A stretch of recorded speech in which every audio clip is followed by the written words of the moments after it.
Hello, I'm Dr. Nadia Khan, and I'm a health services researcher and data scientist at the University of British Columbia in Canada. And I'm happy to talk to you about databases. There are a growing number of databases available that people can access from an open access format. And those include things like administrative data that are routinely collected data from healthcare organizations. There are multiple clinical trial registries that are now freely available, like Sprint data sets. And there's also biobank data also available, like the UK Biobank and other trial data as well. So there's a huge plethora of data sets that you can now use to answer your research questions. And there's also very easy to develop your own databases, a registry or a data set. And there are multiple low cost or free platforms like REDCap database and Qualtrics databases, for example. And these can be used to use surveys or enter your own data. And you can use it for small data, which are data projects involve your health authority or your hospital, for example, or a smaller set of experimental studies.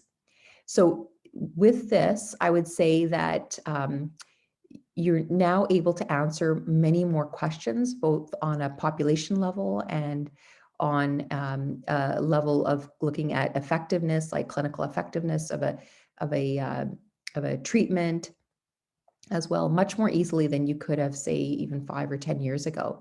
And so once you do have multiple sets of data that are available to you or that you can access, you have to really go back and look at your research question.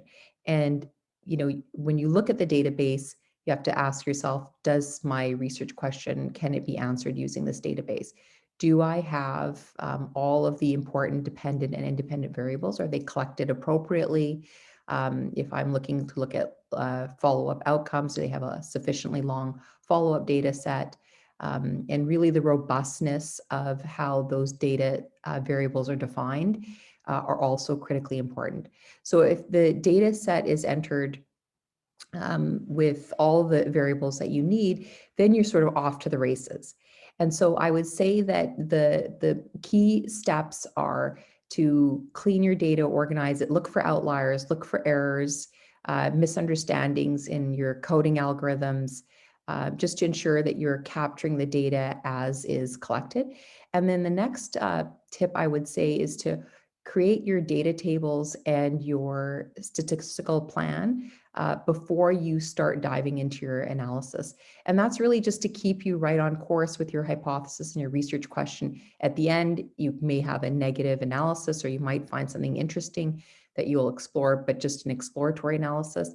And the idea is that you keep your number of analyses to a minimum, or what you had said a priori, and that does prevent multiple testing